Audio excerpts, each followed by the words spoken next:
Tell me who put your name on a $4-100-80-1000 debt. Clear. Matteo Vitale's tattooed hand came down hard on the desk, rattling the cold coffee in a paper cup beside her keyboard.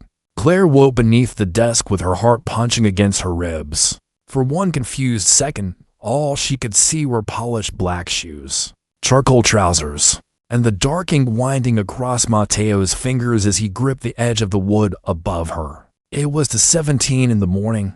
Rain pressed against the office windows 40 floors above the harbor, turning the city lights into blurred streaks of red and gold. The room smelled like burnt coffee, damp wool, and the expensive tobacco that clung to Matteo's coat. Claire pushed herself upright too quickly and struck her shoulder against the underside of the desk.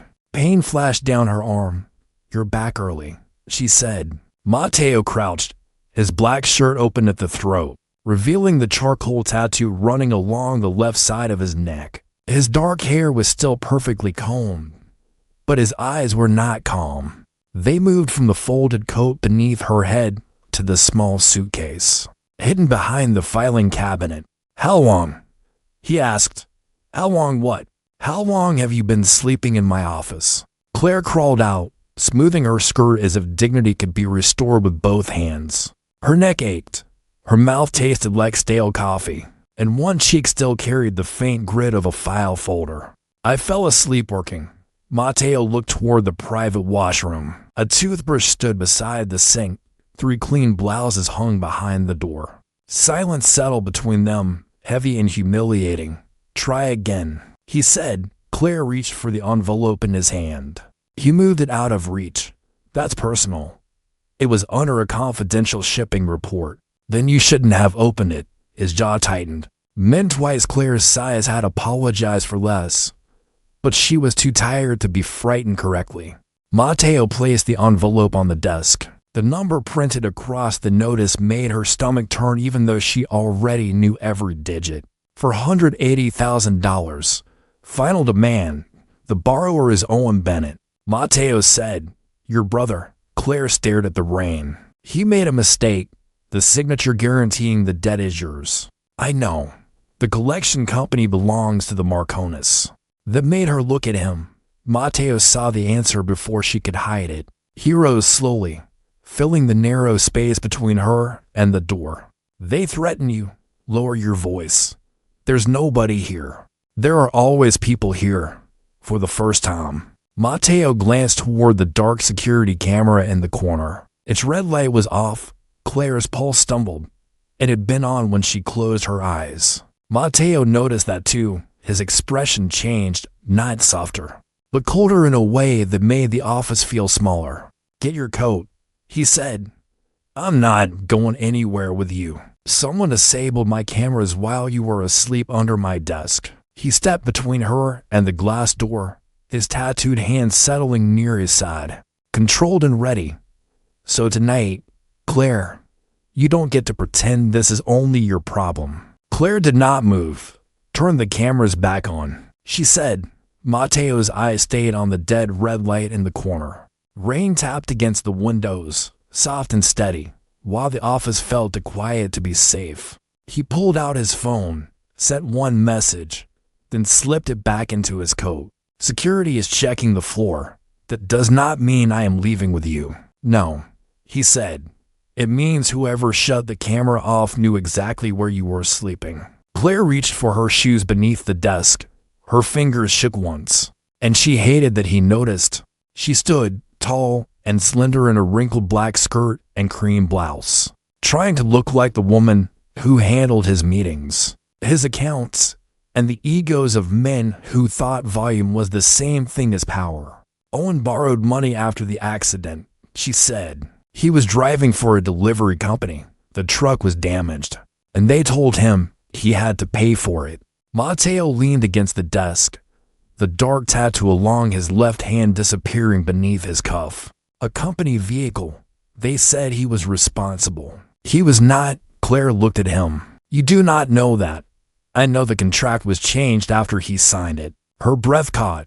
Matteo tapped the envelope with one tattooed finger. The original amount was $18,000. Someone added penalties, transfer fees, and a guarantee clause. Your signature was copied from a hospital form. Claire felt the floor shift beneath her. For 6 months, she had believed Owen had lied to her. She had hated herself for thinking it, then paid anyway because he was her brother and because guilt was cheaper than losing him. How do you know? Because people who steal from my family use the same lazy tricks. This is not your family's problem. The Marconi name is on the paper. His voice dropped. That makes it my problem. Claire folded her arms, fighting the cold that had settled under her skin. 2 weeks ago, my landlord told me to leave. He said someone had been asking which window was mine. Yesterday, a man followed me from the train. Matteo went still. Not angry in the loud way. Worse, controlled. Why did you not tell me? Because you make problems disappear. Some problems should disappear. People are not problems, Matteo. The words landed harder than the desk had shaken. He looked away first. Through the glass wall, the city stretched below them, bright and indifferent. When he spoke again, his voice had changed. My mother has a room at the East House. There are nurses, security, and no one enters without my permission. You can stay there tonight. I am not moving into your house. I did not say my house. You were going to arrange it without asking me. Matteo said nothing. That silence was an answer. Claire gave a tired laugh. You cannot protect someone by taking away every choice they have. His jaw tightened beneath the tattoo at his neck. Then choose. He placed a key on the desk. Safe apartment. Hotel under another name. Or the East House. You decide. Before Claire could answer, the office phone rang. One sharp sound in the darkness. Matteo picked it up without taking his eyes off her. He listened for 3 seconds, then slowly lowered the receiver. Your brother left the rehabilitation center 40 minutes ago, he said. Claire's face went cold. He would not leave. I know. Matteo stepped between her and the door again. Which means someone took him. Claire stopped breathing. Who called? Matteo set the receiver down with careful control. The night supervisor. What did he say? Owen signed himself out. That is impossible. She reached for her phone, nearly dropping it when her fingers slipped against the glass. Owen did not answer. The call went straight to voicemail. Matteo watched her face change. The polished assistant disappeared, replaced by a sister who had spent too many nights expecting bad news. He left with a man in a gray coat. Matteo said. The staff thought he was family. Claire pressed the phone against her chest. Owen does not have other family. The elevator opened at the end of the hall. 3 men stepped out in dark suits. Matteo moved in front of Claire before she could think, his broad shoulders blocking her from view. Black ink curled over the left side of his neck and disappeared beneath his open collar. The tattoos across his hands looked almost blue under the office lights. Boss, the first man said, the building is clear. Matteo did not move. The camera. Disabled from inside the security system. By whom? We are still checking. Claire looked around Matteo's shoulder. You have a family dinner tonight. He turned slightly. That is not important. It is if the Marconis are involved. She stepped beside him instead of remaining behind him. Even exhausted, with her dark hair loose around her shoulders and her blouse wrinkled from sleeping under the desk. She carried herself like she belonged in the room. If they took Owen to pressure me, they expect me to panic. They expect you to react. Matteo studied her. You want to attend the dinner. I want to see who already knows. One of his men shifted uneasily. Mr. Vitale, your uncle will not want an employee at the table. Claire gave him a thin smile.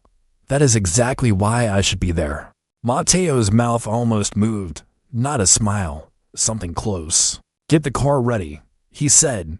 20 minutes later, rain streaked across the black windows of the sedan as they crossed downtown. Claire sat beside Matteo, staring at the last message Owen had sent her. It was from 3 hours earlier. Doing better today. Do not worry. She read it until the words blurred. He always tells me not to worry. She said, that usually means I should. Matteo loosened one cuff and rolled it back. More charcoal ink covered his forearm, old symbols woven between dates and names. My younger brother used to say the same thing. Claire looked at him. Matteo rarely spoke about his family unless he was giving an order. What happened to him? He trusted someone with our last name. His voice went flat. That was enough. The sedan stopped beneath the awning of Bella Vita, a private Italian restaurant closed to the public after midnight. Men in wool coats stood beneath the gold lights. Inside, crystal glasses shone over a long table set for two-crime families. The air smelled of roasted garlic, red wine, expensive tobacco, and something colder beneath it all: expectation. Matteo stepped out first, then offered Claire his hand. She hesitated before taking it. His tattooed fingers closed around hers, steady and warm. "Stay near me," he said. "I am not one of your people. Tonight, that is what worries me." They entered together. Conversation faded as every face turned toward Claire. At the far end of the table, Alessandra Marconi lifted her wine glass and smiled. "Matteo," she said, "you brought your assistant." Before Matteo could answer, Claire saw a white envelope beside Alessandra's plate. Her own name was written across the front. Under it, in Owen's handwriting, were for words, "Claire, give them the code." Claire did not look at the envelope again. She kept her eyes on Alessandra Marconi, whose smile was too calm for a woman sitting beside a message written by a missing man. Matteo pulled out the chair beside his own. "Sit," he said. Claire stayed standing. "Where is my brother?" Alessandra lowered her wine glass. "You should be careful with accusations in a room like this." That was not an accusation. Claire's voice remained level. It was a question. At the head of the table, Salvatore Vitali shifted in his chair.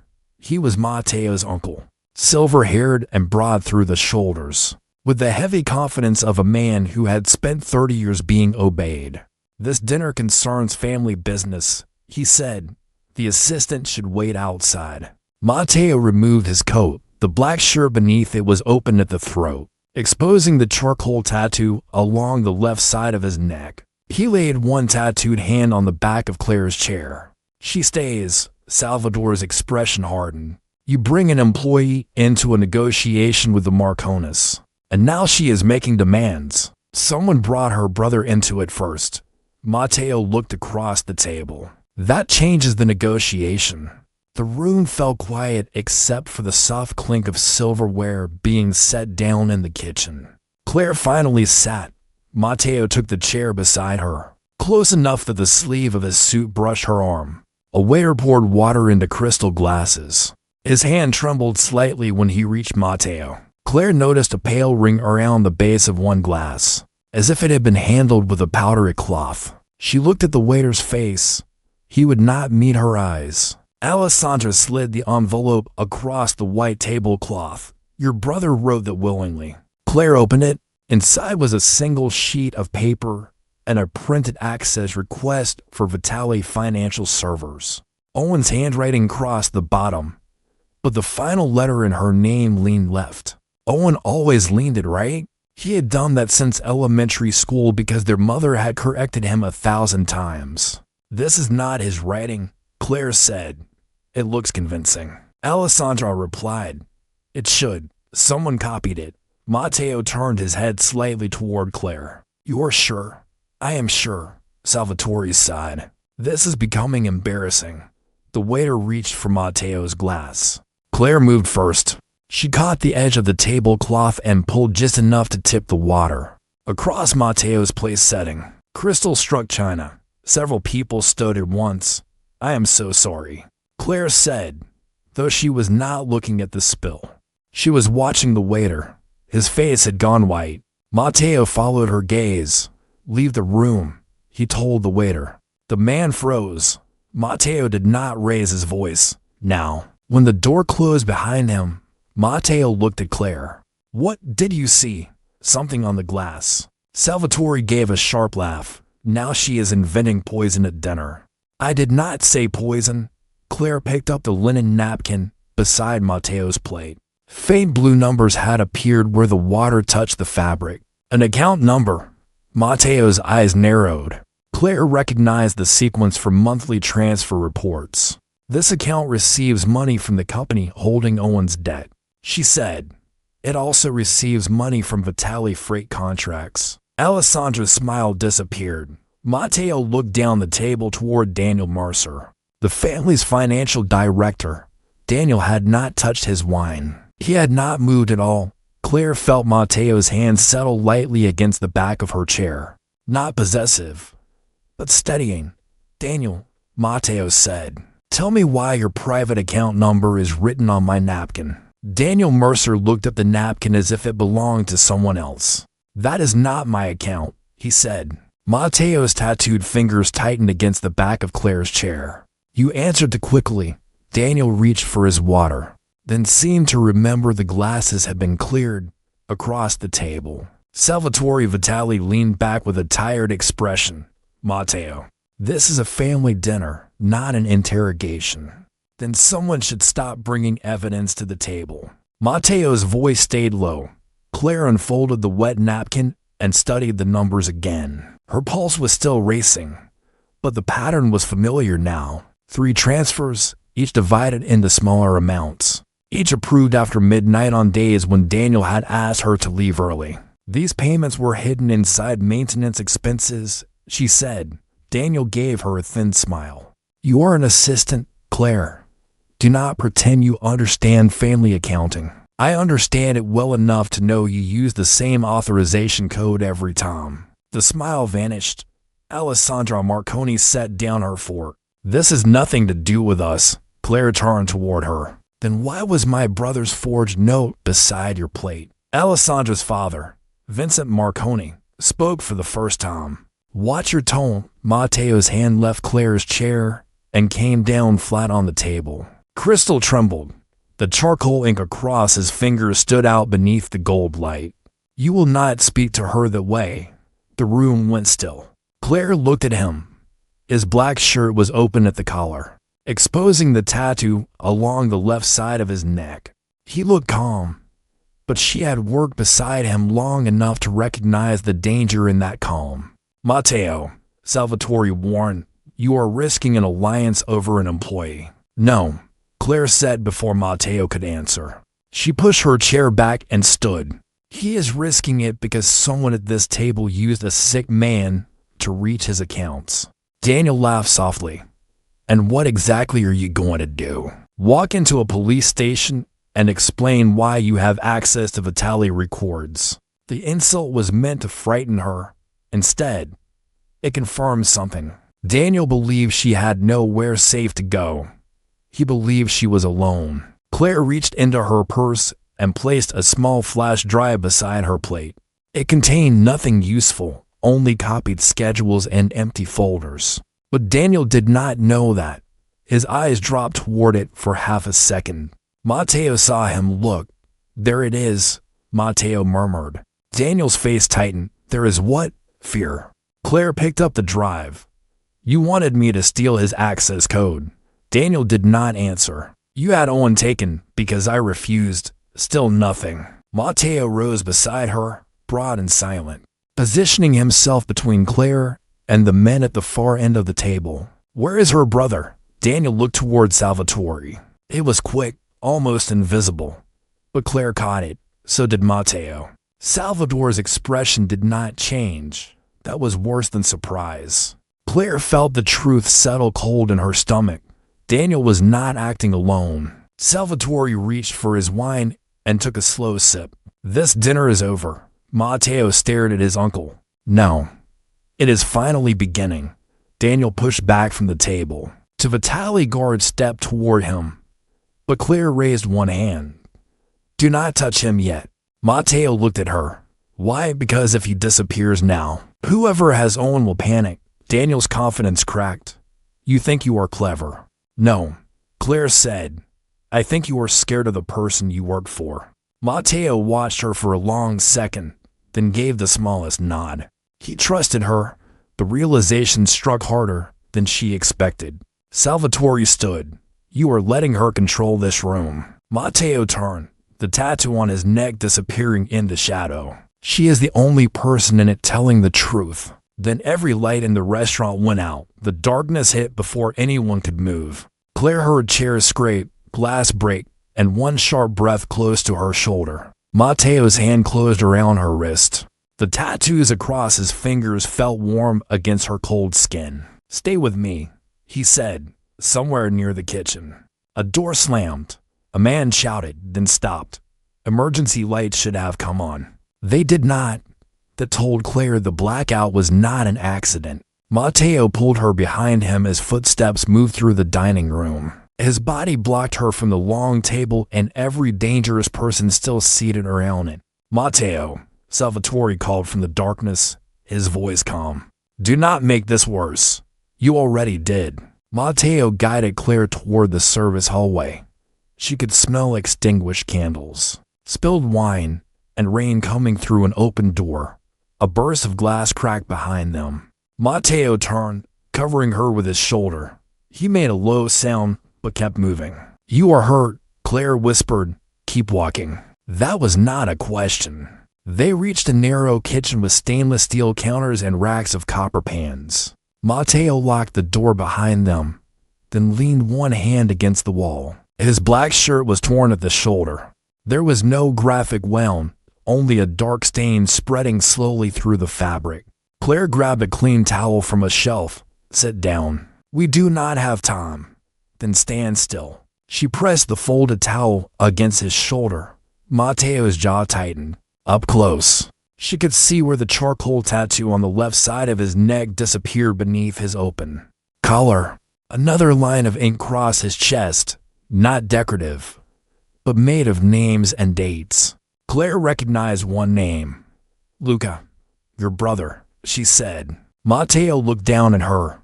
"You remember?" "I remember everything you tell me." "I told you almost nothing. You still told me." For a second, the sounds outside seemed far away. His face softened only slightly. It was the expression she had seen when he prepared his mother's medicine. The part of him nobody at the table would believe existed. Then the handle moved. Matteo stepped in front of Claire again. "Back door," he asked. She pointed toward the pantry. "Through there." But the alley camera should be working. Matteo checked his phone. No signal. Claire moved to the old security monitor mounted beside the freezer. The screen flickered once, then came alive in grainy black and white. 4 men were crossing the rear hallway. One of them was Daniel. Behind him walked Salvatore, holding a key card with Vitali access. Claire's stomach turned. "Your uncle gave them entry." Matteo stared at the screen, silent. "He knew about Owen," she said. "He knew about the debt." Matteo's tattooed hand curled against the counter. "Salvatore raised me after my father died. That does not make him loyal, no." Matteo looked at her. "It makes this expensive." The monitor switched views. In the lower storage room, Owen sat in a chair, frightened but conscious. Claire grabbed the edge of the counter to steady herself. "He is here." Matteo saw him too. "They brought him to control you. And they cut the lights to control you." Another camera came on. Salvatore entered Matteo's private office upstairs and placed a small device beside the financial terminal. Claire understood. "They do not need my code," she said. "They need you to believe they do." Matteo turned toward her. "Explain." "The debt, Owen, the forged note. It was all meant to pull us into the same room while Salvatore accessed the system." The kitchen door shook under another attempt. Matteo reached for Claire's hand. "Can you stop him?" She looked at Owen on the screen, then at the man standing between her and the door. "Yes," she said, "but you have to trust me with everything." Matteo did not hesitate.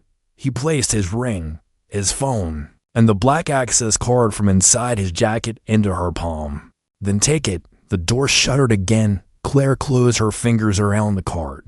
"And what will you do?" Matteo turned toward the entrance, the tattoo on his neck disappearing into shadow. "Make sure nobody reaches you before you finish." Claire slipped through the pantry door with Matteo's access card clenched in her fist. Behind her, the kitchen door shook again, followed by Matteo's voice. Low and steady. You have 3 minutes. That is not enough. Then take 4, even now. He sounded like a man ordering coffee instead of holding back half a room full of enemies. Claire moved down the service stairs, one hand trailing along the cold brick wall. Her heels struck the concrete too loudly, so she kicked them off and carried them. The floor was freezing beneath her feet. Somewhere below, Owen called her name. Claire. His voice was weak, but alive. She found him in the storage room, wrists tied to the chair, his face pale with fear. I am here, she said, dropping beside him. Do not move. They said you were going to give them access. They say a lot of things. She freed his hands and helped him stand. Owen swayed against her shoulder. Daniel told me this was about money. It is about control. Matteo. Upstairs. Owen looked toward the ceiling as a heavy thud echoed through the building. You left him alone. Claire met her brother's eyes. He chose to stay. That frightened her more than she wanted to admit. She guided Owen into a locked supply office, pushed a cabinet in front of the door, then ran toward the private terminal room. Matteo's card opened the first lock. His ring activated the second. The screen asked for a family authorization phrase. Claire froze. She had handled his calendar, his legal files, even his mother's medical appointments. But Matteo had never given her this. Then she remembered the tattoo across his chest. Luca's name. A date. The promise he had once mentioned without explaining. She entered the words Matteo had said about his brother months ago. Blood is inherited. Loyalty is chosen. The system opened. Claire found the transfer network Salvatore had built inside the Vitali accounts. Millions had been redirected through shell companies connected to Marconi interests. But beneath the stolen money was something worse. A list of legitimate businesses marked for closure once Salvatore took control. Warehouses, trucking companies, restaurants.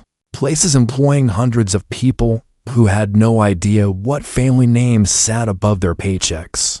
Claire could expose everything. She could send every account, every private record, every connection to the authorities.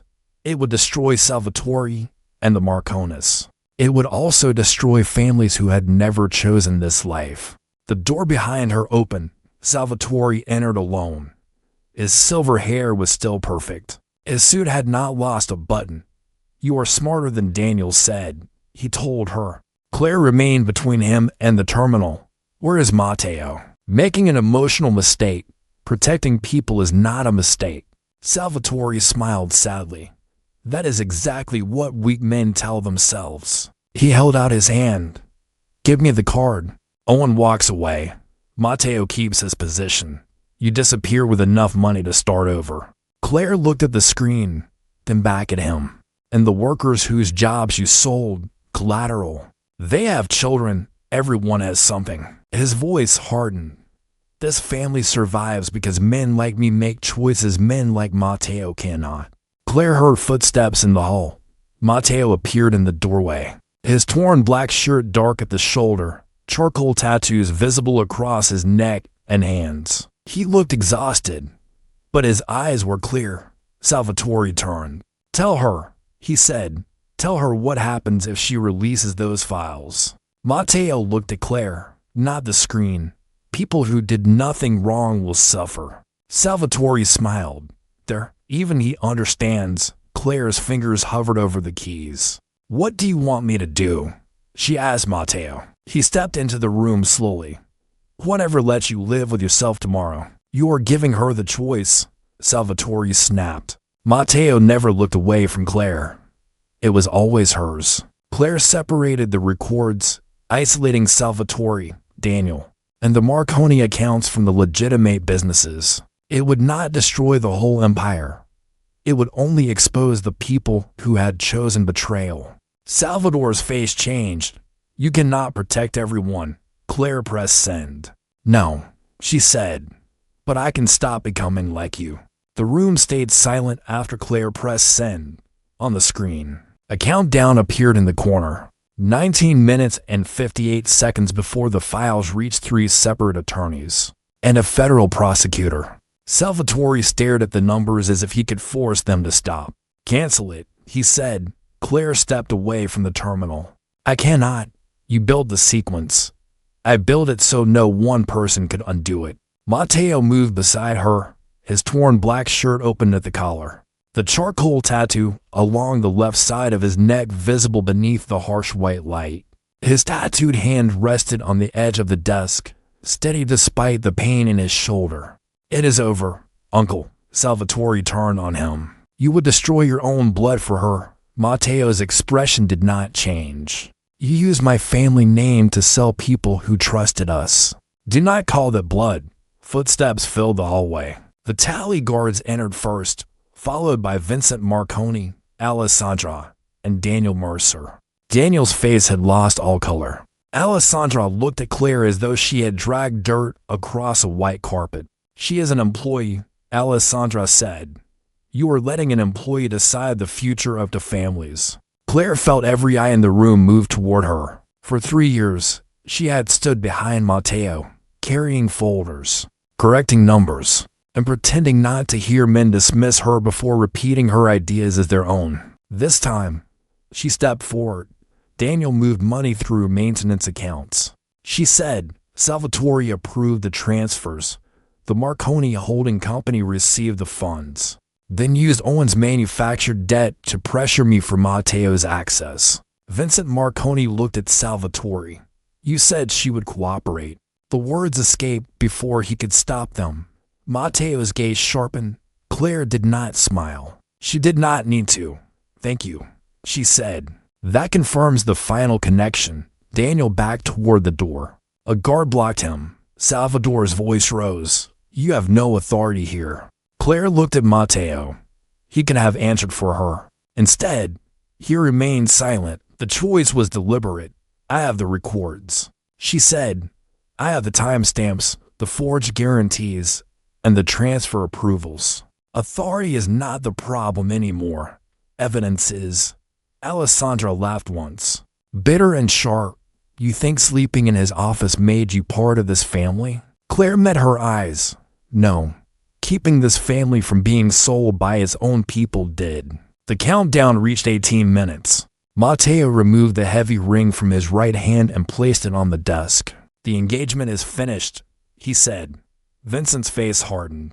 You will lose the South shipping agreement. Then we lose it. Your counsel will remove you. Salvatore seized on the threat. Listen to him, Matteo.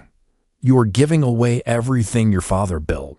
Matteo looked at Claire, then at the worker's name still protected on the screen. My father built a family, he said. You built a cage. He turned to the guards. Take Daniel downstairs. Salvatore remains here until counsel arrives. No one touches either man. It was not mercy. It was restraint, chosen in front of everyone. Claire understood the cost of it. Matteo was refusing the old rules while every powerful person in the room watched. Later, after the Marconis had left and the first attorneys had arrived, Claire found him alone in the empty dining room. Broken glass still glittered beneath the table. You gave up the alliance, she said. It was already dead. You may lose the council. Maybe. She folded her arms. You sound very calm about that. Matteo looked at her, fatigue softening the hard lines of his face. I am not calm. His tattooed fingers brushed the ring still resting in his palm. I am trying not to ask you to stay for the wrong reason. Claire's chest tightened. What is the right reason? He placed a contract folder on the table between them. Because you earned a place beside me before I understood how much I wanted you there. Claire opened it. Her name was printed above a new title. Chief Strategy Officer. Full authority over legitimate business operations. An exit clause written in her favor. You made it easy for me to leave, she said. Matteo's eyes stayed on hers. That is how I know staying would be your choice. Claire picked up the pen, but did not sign yet. And if I choose to go, his voice was quiet. Then I make sure no one ever forces you to hide again. Claire signed the contract 3 days later, but she crossed out one line before she did. Matteo stood across from her desk, his black shirt open at the collar, the charcoal tattoo on the left side of his neck visible in the morning light. More ink covered his hands where they rested against the polished wood. "You changed the authority clause," he said. "I changed the loyalty clause." Claire capped the pen. "I will protect the company. I will protect the people who work here. I will not protect a family name when it becomes an excuse." Matteo read the sentence again. Months earlier, he would have called it disrespect. Now he nodded. Fair. The fallout was not clean. Salvatore lost his place on the council. Daniel faced charges. The Marconi alliance collapsed, taking to shipping contracts and a line of credit with it. Men who had praised Matteo's father called him weak behind closed doors. Some left. Others stayed only because Claire rebuilt the legitimate businesses before fear could empty them. She renegotiated warehouse leases, protected employee pensions, and created a legal fund for drivers trapped by fraudulent debt. Owen joined the program after treatment, not as a symbol, but as a man trying to repair his own life. Claire refused to let Matteo erase every consequence for him. "Protection is not the same as pretending nothing happened," she told Matteo. He remembered that. He began asking questions before giving orders. He stopped treating every disagreement like betrayal. The changes cost him money, influence, and the easy obedience he had once mistaken for respect. 6 months later, Claire was still in the building after midnight, but not beneath Matteo's desk. Her new office faces across a wall of glass. She had a couch, a warm lamp, and a framed photograph of Owen looking healthy beside Lake Michigan. A half-finished cup of coffee rested near her hand as she slept over an open budget report. Matteo found her there at 1:43 in the morning. He removed his coat, folded it over the back of a chair, and lowered the light. Claire opened one eye. "Are you watching me sleep again? You are in a glass office."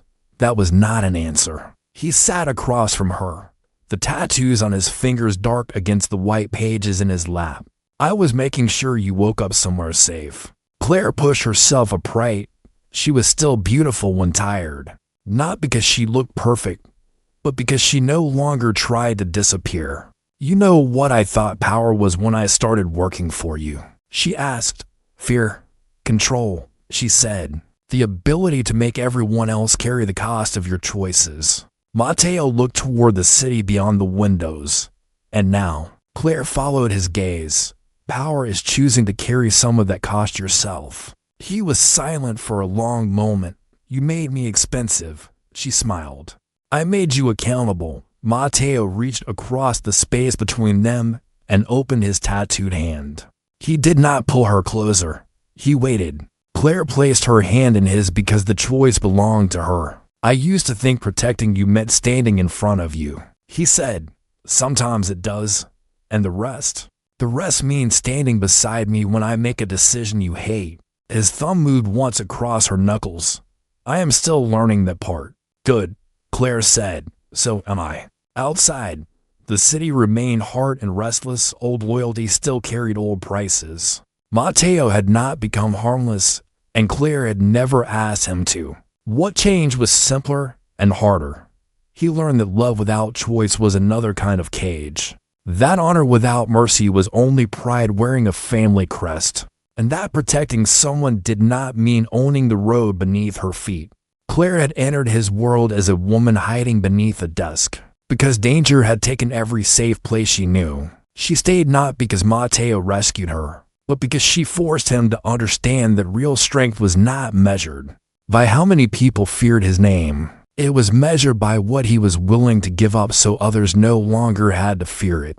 When the office lights went out, there was nothing beneath the old desk except empty space. No suitcase, no folded coat, no woman trying to make herself small enough to survive. Claire walked out beside Matteo, and for the first time in his life, the most powerful man in the room did not lead. He matched her pace.